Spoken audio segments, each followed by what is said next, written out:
Hi, this is Kyler at FlexArm. Today I just wanted to give you a quick demo of how to use your part manipulator arm with your custom end effector. So the controls are pretty simple. The up-down is controlled using this joystick. So if I push down on the joystick, the arm goes down.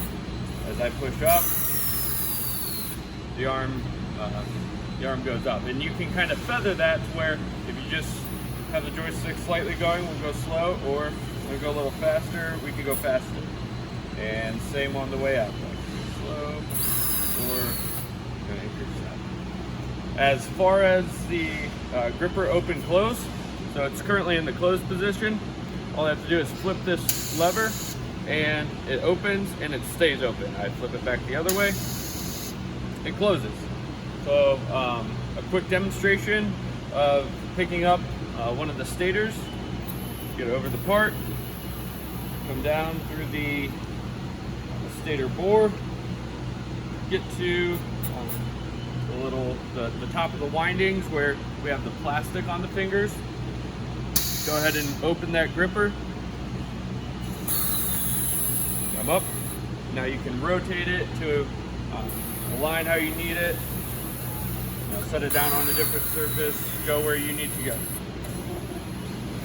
Then to set it back down, release it. Right out like that, and you're ready to move on to your next part. The vertical rotation on the custom end effector, there's a stop here to limit that to roughly 270 degrees. And the reason being, we don't want to give it free range 360 degree rotation around and around to where you could possibly create tension in the airlines and pull one out of a fitting.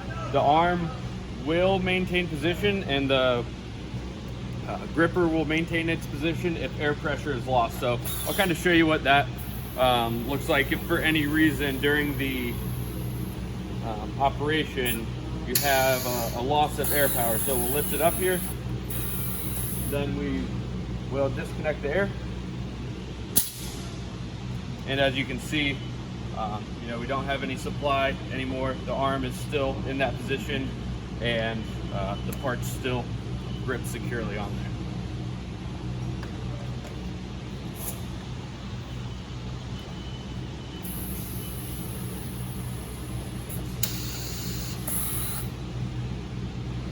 So right here we have the pressure regulator for the gripper.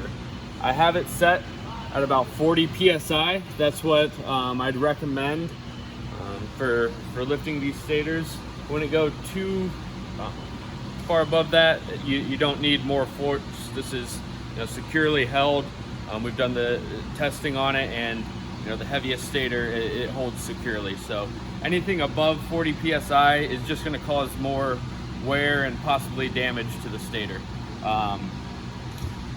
As far as the arm up down, you can control the speed with these flow controls. You can kind of adjust that to your preference. There's one for the up and down speed, so those are separately controlled. There's little knobs here on these cylinders that you can twist out if you want to make the arm go faster, or you can tighten them down to slow the flow of air to the cylinder and make the arm up down go a little bit slower. Thanks for watching, and let us know if you have any questions.